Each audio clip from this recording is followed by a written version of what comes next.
Hello YouTube, I call myself Zondagskins and I like to build wonders when I play Civilization 6. But not all wonders are equal, some will help you win and some are just kind of useless. So let's put them into a tier list. But first I'll start my call to action at the start of the video.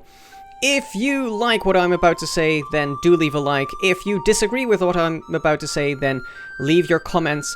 Share this tier list with other people so you can discuss. And if you want second opinions, I've linked to other people's wonder tier lists in the description here.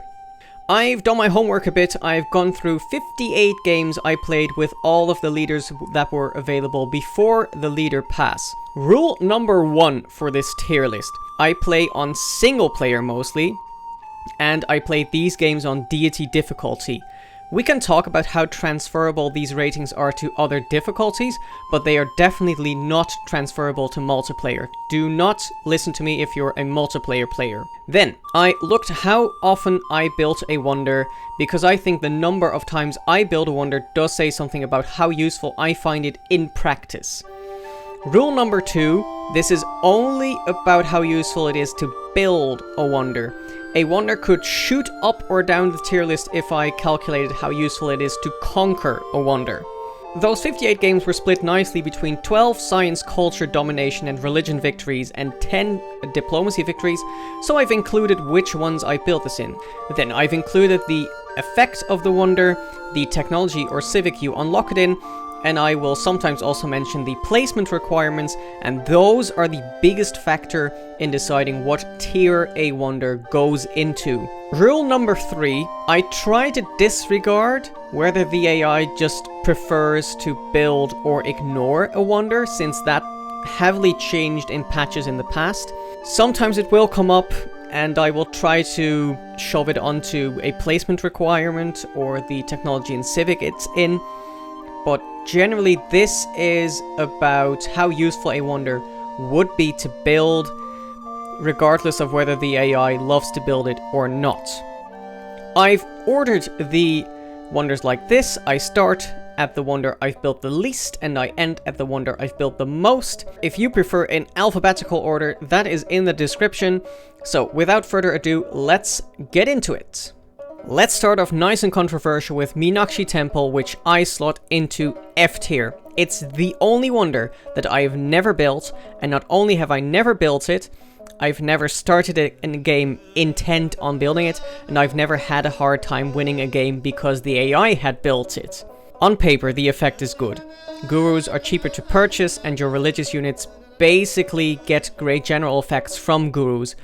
But the problem in the end is that you need the same economy to get gurus as you need to get apostles, the unit that win you the religion game.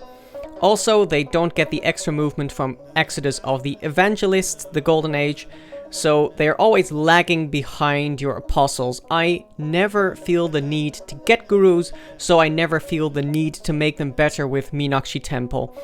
Never built it. If I had built it at least once and used it, it would have maybe gone into E tier, but the footage I'm showing you is from a game where I conquered it. It has to go into F tier, at least in my tier list. Sydney Opera House also slots nicely into F tier. The great works of music slots I can just as well get in a broadcast center. I usually don't run out of slots, and there is no reason to build it outside of those great works of music slots. Also, it goes next to harbors. Those tiles usually by that time will either already have been filled by wonders, or they're in cities that aren't nearly productive enough to get this wonder. This is an F tier wonder. I'm very sorry, Sydney. Panama Canal is the only wonder where I agree with all the 4 people I've linked to. It's an F tier wonder. It's a joke wonder. You build it for fun and it never helps you actually win. So, let's move on. Machu Picchu is bound to stir some comments with me putting it in D tier.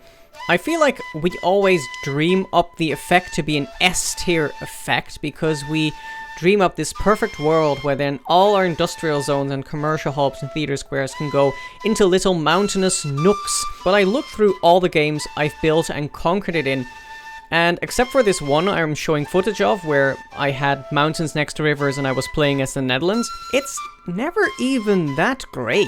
It's the only wonder you cannot use great engineers on, and as China with Qin Mandate of Heaven cannot use your builders on, because it's the only wonder that has to be built on a mountain. So I've got to deduct points for that. And the tech path is really tricky to beeline. For all of those reasons combined, slowly it drops from the S tier you dream of into the D tier I think it actually is. I feel bad putting Great Library in D tier because my very first deity win, which was before these 58 games I'm showing footage of, was with Babylon and was built around getting Great Library and feeling very good about it. But the fact that you rarely get to build it is not just because the AI loves to build it, it's also because you unlock it in recorded history. You unlock it behind a civic which is boosted by getting 2 campuses. So basically, feeling comfortable building this requires you to already lead in science and culture. So even though the effect is great, getting to actually build it, even if the AI didn't love it already, was always going to be very awkward with the path it required. If it was unlocked in the science tree, it would already shoot up easily A tier and maybe even 2 tiers. But as it is, I have to put it in D tier. Stonehenge falls into E tier because 99% of my games I would much rather just get a holy site and a shrine and slowly work my profit rather than risk all that production into Stonehenge. This wonder would already be much more interesting if it unlocked behind mining so that it actually had a different path than holy sites, or if you could actually get religious units out of Stonehenge, because as it is, you get Stonehenge, you get your religion, and then another AI is happy to just take that religion off of you. So, for me, it's E tier. Etemenanki goes into C tier. It has a very strong effect of the science and production on floodplains and marshes, but it's a very hard commitment. You could make it your centerpiece, especially if you take the Pantheon Lady of the Reeds and Marshes, but whenever you need a Pantheon to pair with a wonder, I'm always very insecure about it. And this particular technology you unlock it behind is awkward. It's writing, so you boost it by meeting another civilization, which, by virtue of you having met them, will also have boosted writing, will also be in a position to get Etemenanki, and by virtue of them being close to you, will likely have land where they can build it. So I'm always very reluctant to try for Etemenanki for that specific reason, even more reluctant than Great Bath or Hanging Gardens. It can be amazingly strong, but I can't in good conscience put it anywhere above C tier, in my opinion. I feel a lot less conflicted about University of Sankore. It's E tier. Its yields just kind of underwhelm me. I don't ever feel the need to transition into just domestic trade routes because you get Sankore. So it's fine if you've got a civ which already has an incentive to do internal trading, but then you have the particular placement. It has to go next to a university and it has to go into the desert. So it's very specific for a very underwhelming yield. You might be surprised to find Hermitage in D tier, but here's my reasoning. I usually don't run out of great works of art slots, so the biggest use for Hermitage would be to be in the capital, where I can boost the painting tourism with Pingala. But usually the tiles next to the river in the capital are by this time already filled up by wonders, the government plaza, the commercial hub, so I just don't have the tiles for Hermitage. There's no reason to build Hermitage in non-culture games, except when, like I did, you're doing a passive domination with Eleanor. I think a pretty underwhelming wonder when compared to the other art wonders that we will be talking about later. Biosphère in some ways is a victory condition of its own. You can build it and then do bonkers things with renewable energy and win tourism victories that way. That's insanely fun. It's also very fun to build this with Brazil because of the appeal to rainforests, which Brazil also gets inherently. But it unlocking very late in the science tree means you have to plan that at the start of the game to do it. So you have to revolve your game around Biosphère. If it unlocked in the Civics tree, it would easily jump up into B, maybe even A tier. I think as it stands, I think it's a very fun wonder to try out a game around, and C tier is fine for that. Statue of Zeus will do fine with D tier. The 3 spearmen, 3 archers and battering ram almost equal the production you put into Statue of Zeus, and you could more easily boost that production with the Agoge card. So if the production towards anti-cavalry units would help you win the game, that would be great. But sadly, anti-cavalry isn't a great unit class unless you're Greece or the Zulu. So it's not a wonder that helps you win, although it's fine to try and build sometimes in a domination victory. I say that is a D tier.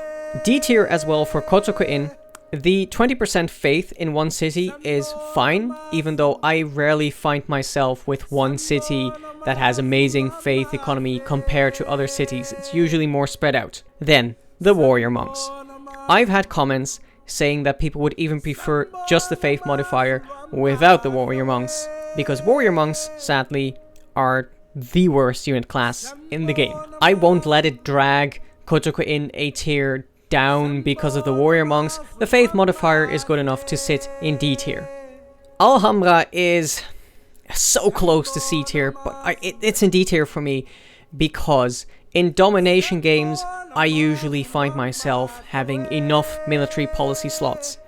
And then in non-domination games, where I might very much love the military policy slot, I don't have encampments, maybe in science games, but rarely. So as you can see, I rarely build it. If it could just be placed on any hill or on a hill next to a mountain, it would be an instant C, maybe even B tier. But the fact that you need to place it next to an encampment is what drags it down. Angkor Wat, kind of like Alhambra, has an interesting effect, with population in all current cities when built, and housing in all cities even if you settle them later. But it gets dragged down by its placement requirement. It has to go next to an aqueduct. The city that gets an aqueduct for me usually is also getting an industrial zone and a commercial hub, maybe a dam as well, and probably a campus. So it's usually doing so much stuff for me that it just doesn't have the time for Angkor Wat. Also, I find awkward that there's no amenities linked to it, so you might actually trap yourself into having more population that is then unhappier, so your yields are actually worse. Yeah, it's a good wonder in potential, but I usually find it awkward to build. Cristo Redentor for me sits in B tier, even though I've only built it 5 times in those 58 games. But basically it increases your tourism from relics because you'll be overcoming the penalty of civs that don't follow your religion, and it doubles the tourism from seaside resorts. Especially if you're doing tourism on a map with a lot of coast, which honestly I just didn't do much in those 58 games. You're getting quite some mileage out of this, especially paired with Eiffel Tower, which we will talk about later. But it's a little specific, so it does sit kind of at the bottom of B tier, but I do think it's a B tier culture wonder. The thing with culture wonders is there are so many paths towards a culture victory that you kind of have to look at potential more than have I used it in every single culture game. So, B tier for me. Broadway is also a B tier culture wonder for me. I only built it 5 times, I think mostly because it's fairly late in the civics tree, and at that point I will also be building Bolshoi and maybe Cristo and Eiffel, but it's a good wonder, and especially the culture modifier to the city you build it in gives it potential to also build it in a science game, which I think is really interesting. Also gives you a free civic boost, so that's nice. So yeah, I think this is B tier and slightly above Cristo. Venetian Arsenal goes into E tier. It's specific to naval domination, and even then I usually have my core navy by the time I get to the technology mass production. If it got in at square rigging and I could use Venetian Arsenal to get relatively early frigates, I would already feel better about it. But as it stands, I just usually don't need it, even in naval domination games. Hanging Gardens goes into C tier. Low C tier, mind you, but still C tier. I think the effect is a little overlooked. increased growth in all cities is actually a pretty powerful effect. It also gives a little housing in the city you build it in, that's fine. The wonder placement is also not very specific. Now, on the other hand, that does also mean that the AI tends to try for it, but still, I think it's a little underrated, not too much.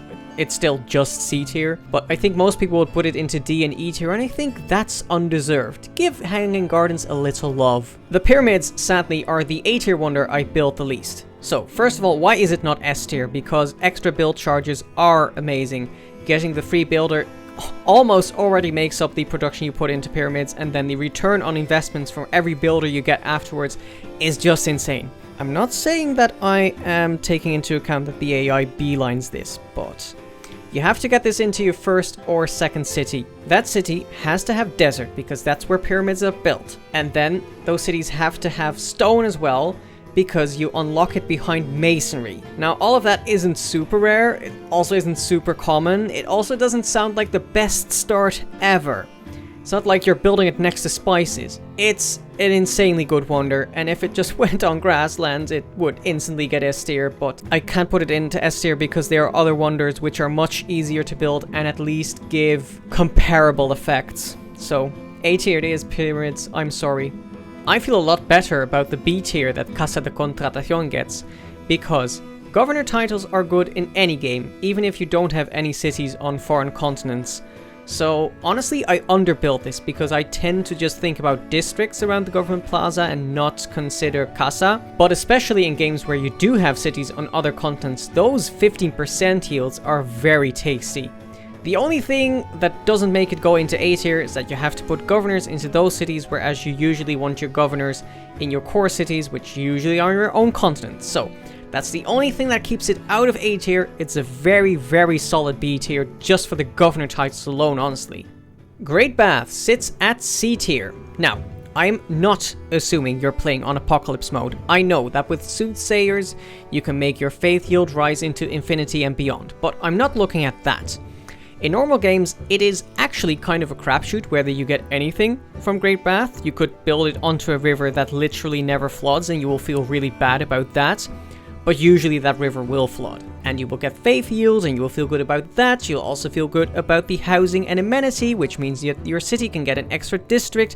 You'll feel good that those tiles don't get damaged because of the dam property of Great Bath. It could maybe be better if it didn't decrease the yields from floods, but that's a nitpick and that wouldn't make it jump up a tier.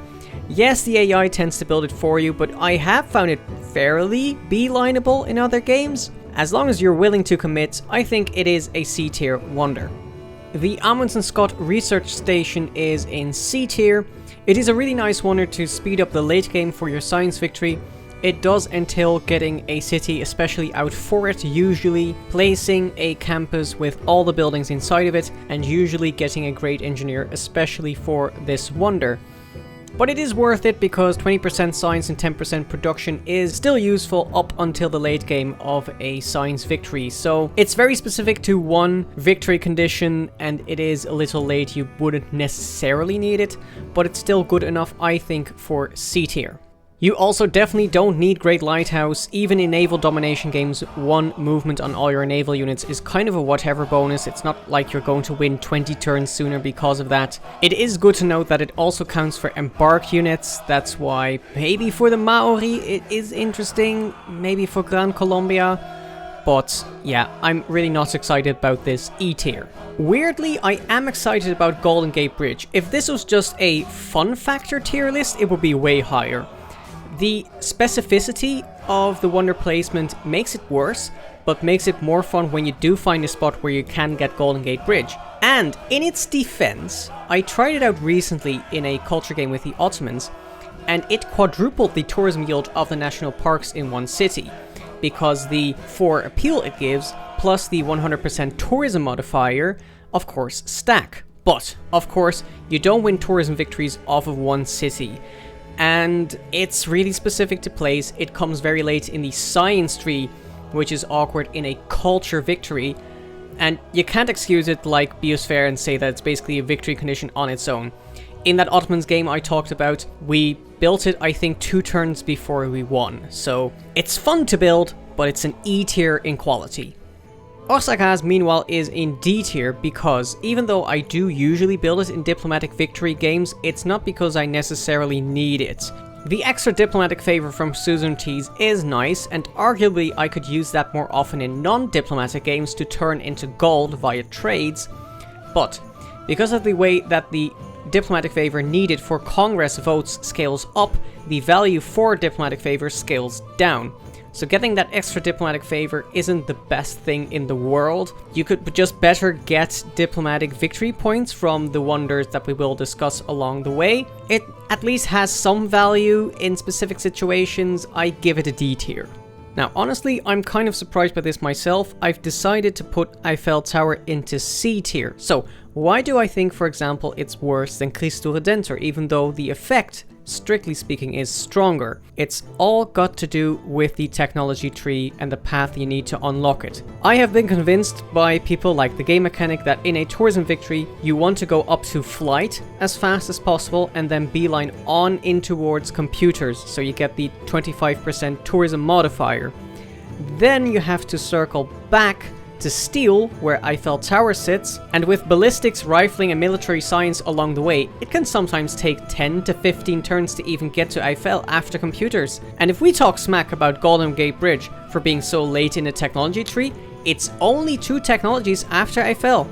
Now, if you have a civ like Bull Moose Teddy America or Australia, which specifically want appeal, it is perfectly reasonable to just beeline Eiffel. I think for a generalist tourist victory, I think it just comes a tad too late. Put it in flight or radio and it's an easy B tier, maybe even A tier. But sitting in steel, I will go with C. The A tier I give Oxford University should be slightly less controversial. The 20% science modifier for the city that builds it is really good, and it comes at a nice timing where that yield is still very significant.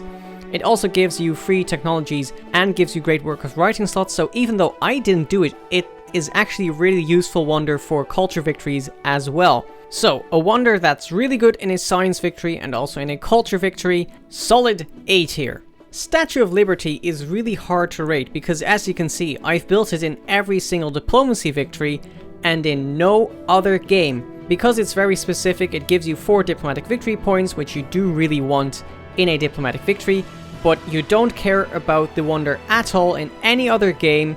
Plus, even in a diplomatic victory, you have to be careful that you don't get it too early because you don't want to alert the AI to you having too many diplomatic victory points and voting you down in the Congress. But it is a must-build wonder in the diplomatic victory. It is literally 20% of your victory condition, which no other wonder can say. So I can say I have very strong warm feelings towards this wonder, but I couldn't give it a lower rating than C. That would be just ridiculous. You have to build this for a victory condition. You definitely don't need to build Great Zimbabwe, but if you can, then why not? It's C tier. Any way that you can get extra trade route capacity is good in my book, and in theory, there's a really strong effect where you can keep the bonus resources in that city and get a lot of extra gold through trade routes. Now, I've looked back, I didn't actually centralize all my trading routes into one city, so in practice that falls flat. In terms of placement requires, I would actually consider that a bonus for Great Zimbabwe because it's so specific that the AI are unlikely to build Great Zimbabwe, but it's easy enough to plan around. Just settle on cattle, build the commercial hub next to your city center, and then make a triangle with Great Zimbabwe. Easy enough. Now here's a wonder I love even way more than the B tier reflects. It's Chichen Itza. Yes, Van Bradley, it's Chichen Itza. I shall explain. If you manage to get Chichen Itza in a city with, let's say, 10 rainforest tiles, it is literally the best city of your empire. That city is just insanely productive and it is so cultured that it should get you Broadway. If you don't manage to build it, well, you still have a city with a bunch of rainforest. Whereas if you try to build Petra and you fail, you have a garbage city. Now, I will explain why I also like Petra, but I think for the reason that not getting it is a softer landing, Chichen Itza should deserve a little bit more love, and I put it in B tier.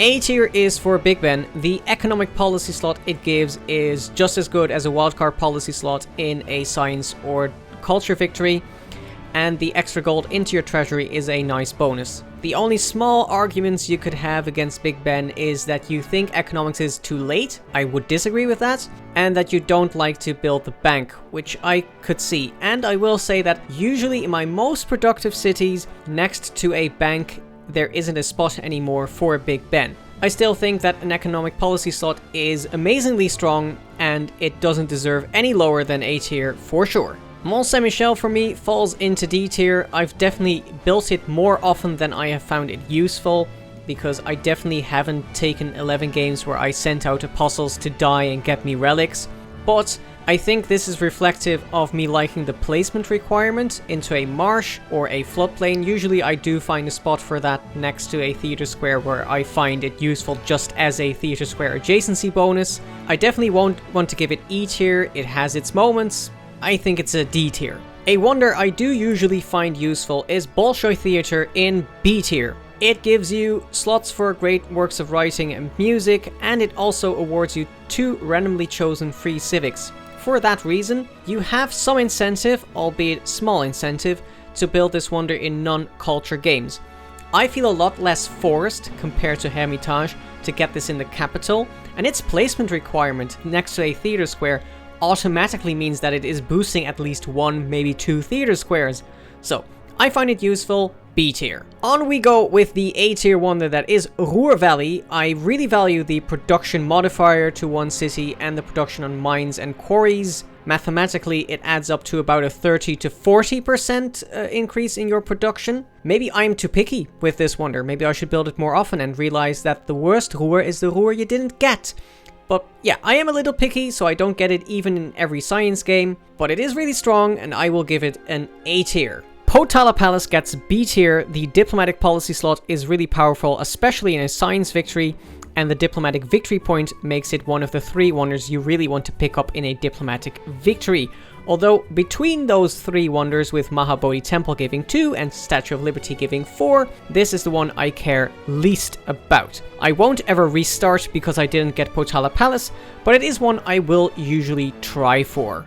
Estádio do Maracanã is a wonder that threads the needle of being very late, but having an effect so powerful that I still care about it. The 2 amenities in each city of your civilization is usually overkill in culture games, because you will have either a bunch of amenities from democracy or digital democracy, but in a science game where you go into synthetic technocracy, it's very significant, and the 6 culture into each city is also more significant, relatively speaking, in science victory games. This is a wonder I actually do keep an eye out for when I get to that point in the civics tree, so I find it useful.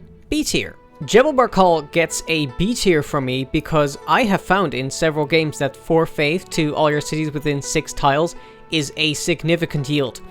I like to jokingly call it Colosseum for people who are afraid of commitments, and honestly, I'm one of those people.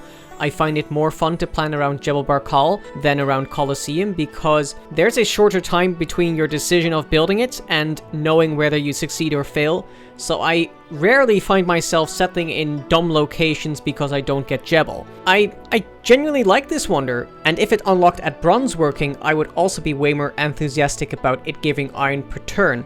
But even as it stands, I am fine with this wonder, and it slots into B tier for me. Forbidden City is so close to S tier. If I had to put one more wonder, a 6th wonder into S tier, it would be Forbidden City, because of course, the wildcard policy slot is amazingly strong, and it comes so much earlier, for example, than Big Ben. The only thing that keeps out of S tier, well, it's 2 things. One, the S tier wonders are useful in all victory conditions, whereas I wouldn't consider Forbidden City to be useful in a religion game. And it sits behind printing, which I find an awkward technology to path into. In science games, I will get to education and I will get the 2 universities, but then I hog that top part of the technology tree and go towards industrialization.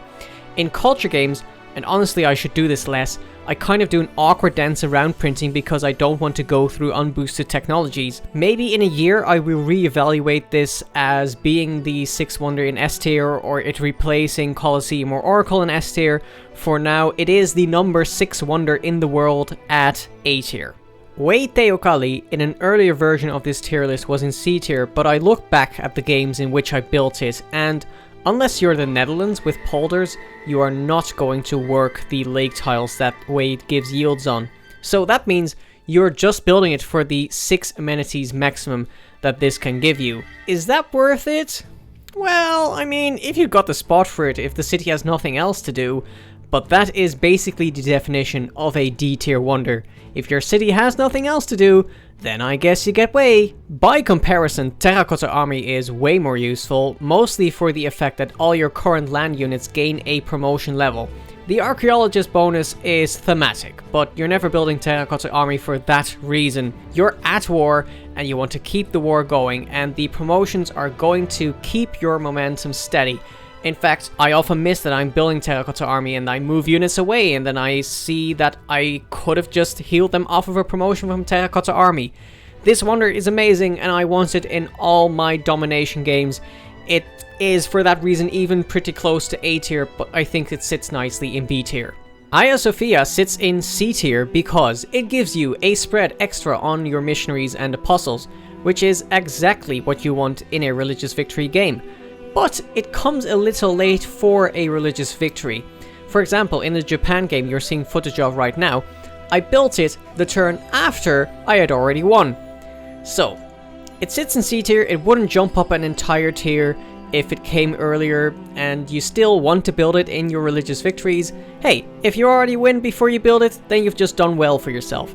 It's more of an insurance policy rather than a real win faster button. Apadana is A tier. I really like this wonder. The envoys from building wonders, which I think will amount to something like 8 envoys over the entire game, can really help you in your tempo, especially if you've handpicked the city-states you're playing with. I value this across the victory conditions. I think the dip in science games I've built this with is because it competes for your attention with Oracle, but I really like this wonder. There's not much else to say about it. It's A tier. I'm going to get back into Van Bradley's good books by making Oracle my first S tier wonder.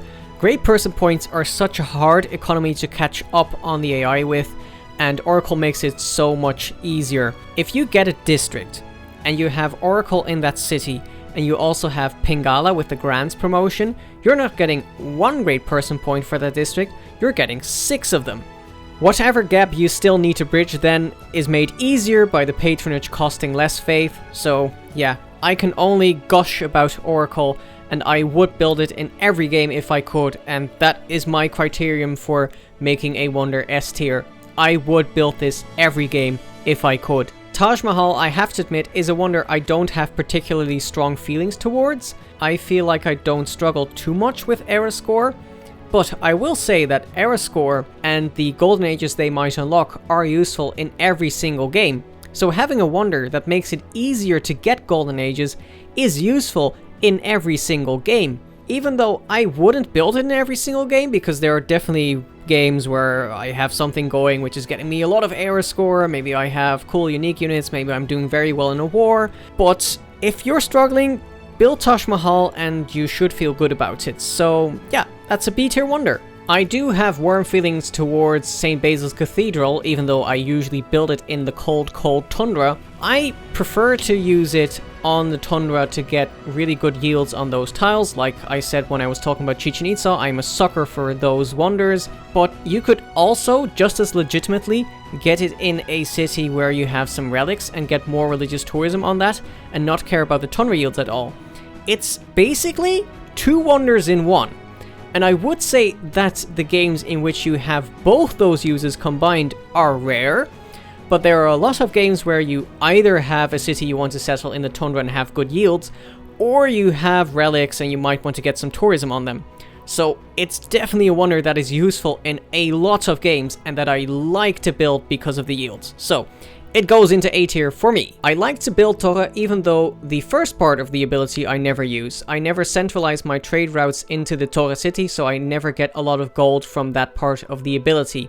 So it's all about the construction of buildings onto foreign continents, which usually is okay, but it's not spectacular. It's not like you make your production back. So what saves this wonder from D tier is that it goes next to a harbor, so it's usually on a dead tile anyway, and usually there is a city with a harbor that's not doing anything else useful, and the potential is so big that it goes into C tier. Even though honestly, this wonder, in terms of the practical effect I'm getting out of it, might be on the edge of D tier. It probably won't surprise you that Colosseum is an S tier, even though I considered pulling it down into A tier, because it is the wonder that you have to commit the hardest to. You have to put down an extra district, the entertainment complex, which you usually weren't going to get, plus the arena, which makes it not a 400 production wonder, but in practical terms a 600 to 650 production wonder. You have to plan out your cities, maybe in locations that aren't actually ideal, just to get the most out of Colosseum.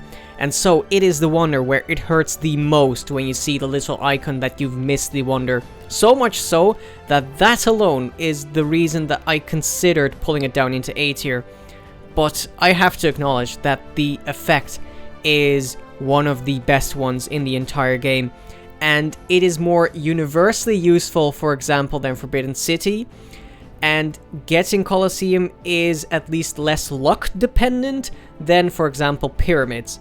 So, despite my reservations, it sits in S tier, even if in a lot of those 25 games I've picked it up in, it was actually later on with a great engineer. I have zero reservations putting Temple of Artemis into S tier. The food and the housing and the amenities, which can go up to like 8 or 10 amenities if you're lucky, can easily give the city that builds it, usually the capital, 3, 4, 5 more population than it could usually get. Combine that with Pingala's promotion for culture and science per population, and Temple of Artemis represents a huge yield for such an early wonder. It's half the reason I tend to go for a scout and a slinger in the opener, then get a kill on the slinger, boost archery, and get Temple of Artemis. It's my favorite first wonder to build. It's in the top 3 of best wonders in my opinion. Easy S tier. We now enter the top 5 of wonders I built the most often, and these wonders I built in more than half my games. Starting with Mahabodhi Temple. It grants you 2 apostles, which means you can evangelize your religion if you have one, and it's basically a very efficient way of turning your production into faith. And the 2 diplomatic victory points are 10% of your victory condition, plus then by evangelizing you can get pagodas for more diplomatic favor. So Mahabodhi Temple is the reason that I always go for a religion in a diplomacy game. It's very useful in any game that you get a religion, but it's basically a must build, or at least a must try, in any religion and diplomacy victory. So the only thing keeping it out of S tier is that you do need a religion. For that, it comes at the perfect civic. At theology is just where I want to have it. So for me, this is A tier. The 4th most often built wonder is Colossus, and I am a lot more positive about this wonder than others, so let me explain. The argument often made is that getting a trade route and trader is just as good as getting a settler out in another city with harbor and lighthouse, and so you should just do that. But to me, that's like saying you shouldn't eat apples because it's just as healthy as getting oranges. You know you can do both. Realistically, the city that gets you Colossus isn't instead going to work on a settler. And no matter if you were going to get 10 cities and 10 traders, or 20 cities and 20 traders, there is a finite number, and any way that you can get more trade route capacity is good in my book. I like to get to democracy and use Wisselbanken and get great international trade routes, so a trader for me can represent up to 50, maybe even more yields depending on the civ I play with.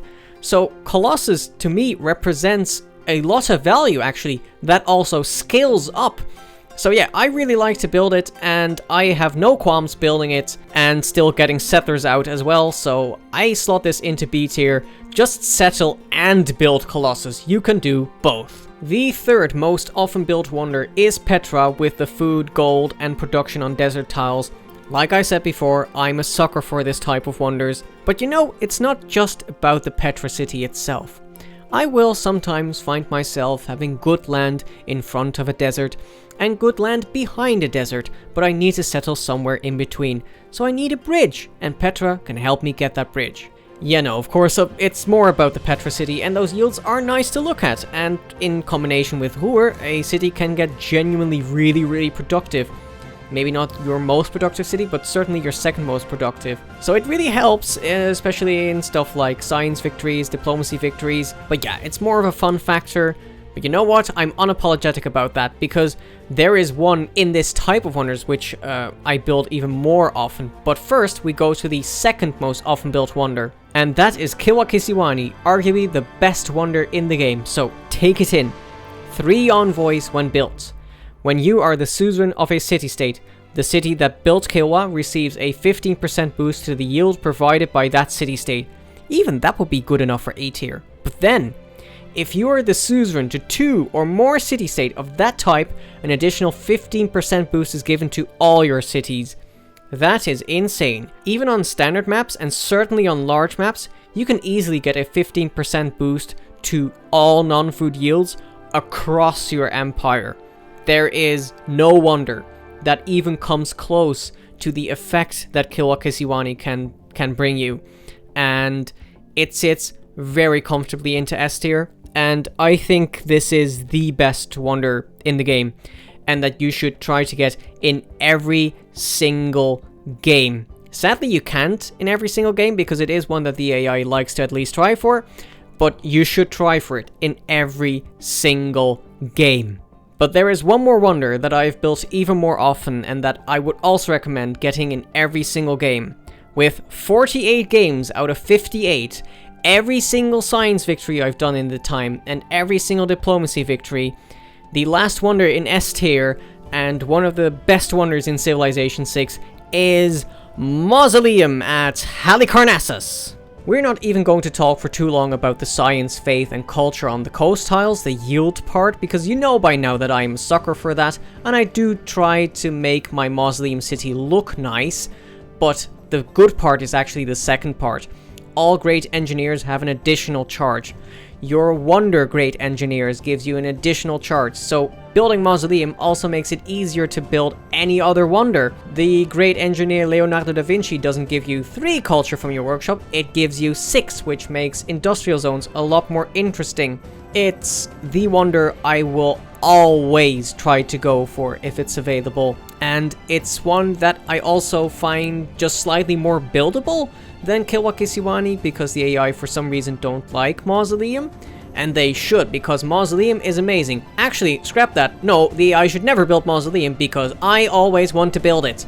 So it is my favorite wonder for sure, together with Temple of Artemis and Kilwa-Kisiwani on the podium, and it's probably the second best wonder after Kilwa-Kisiwani.